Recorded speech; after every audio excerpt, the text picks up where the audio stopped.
సూర్యాపేట జిల్లా ఆత్మకూరు మండల ఎస్సీ హాస్టల్లో విషాదం చోటు చేసుకుంది.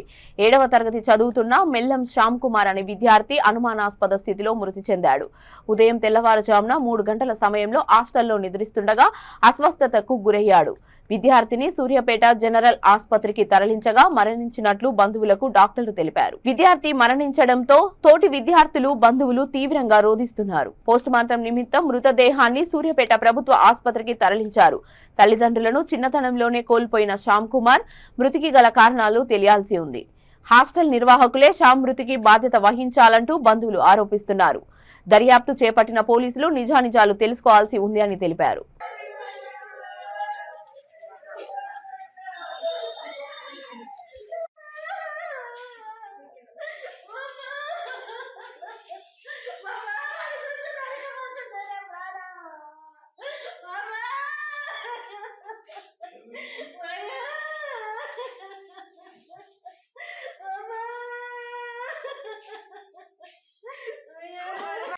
అయితే ఇప్పుడే ఫోన్ వచ్చింది.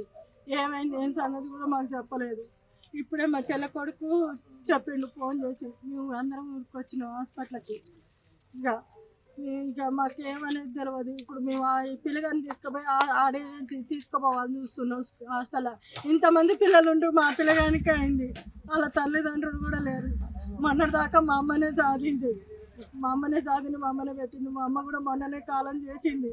ఇప్పుడు మేమే ఉన్నాం. మాకు అంతంత మాత్రం అని 2 అక్కజల్లలు హాస్టల్ వేసినాం. హాస్టల్లో మంచిగా ఉంటాడేమో అనుకున్నాం సార్. మా పిల్లగాడి ఇట్లా అవుతాడని అనుకోలేదు. ఇంతమంది పిల్లగాడికి కాదు, మా పిల్లగాడికి అయింది. ఇక ఏదైనా మీరే న్యాయం చేయాలి ఆ పిల్లగాడికి. కాల్ చేశారు సార్. చేసి తమ్మునికి బాగాలేదు, సీరియస్ హాస్పిటల్కి వచ్చి చూస్తే బాడీని తరలిస్తుంటే చనిపోయిందని తెలిసింది. ఎర్లీ మార్నింగ్ చనిపోయింది. సీరియస్ ఉందని చెప్పారు. సీరియస్ ఉంటే మరి ప్రైవేట్ హాస్పిటల్ తీసుకోవాలి కదా, తీసుకోకుండా గవర్నమెంట్ తీసుకురాని చనిపోవడం ఎట్లా చనిపోయినా చెప్పట్లేదు. చెప్తే ఏదైనా తెలుస్తుంది, తెలియలేదు. రాత్రి నైట్ చనిపోయినట్ట. నైట్ ఎట్లా చనిపోతాడు, ఏదైనా పాము వచ్చిందా ఏం చెప్పలేదు. అంటే ఆదివారం నాడు నేను స్కూల్కి వెళ్ళాను. హాస్టల్లో కలిసినప్పుడు ఎవరు లేరు, వార్డెన్ లేరు, ఎవరు లేరు.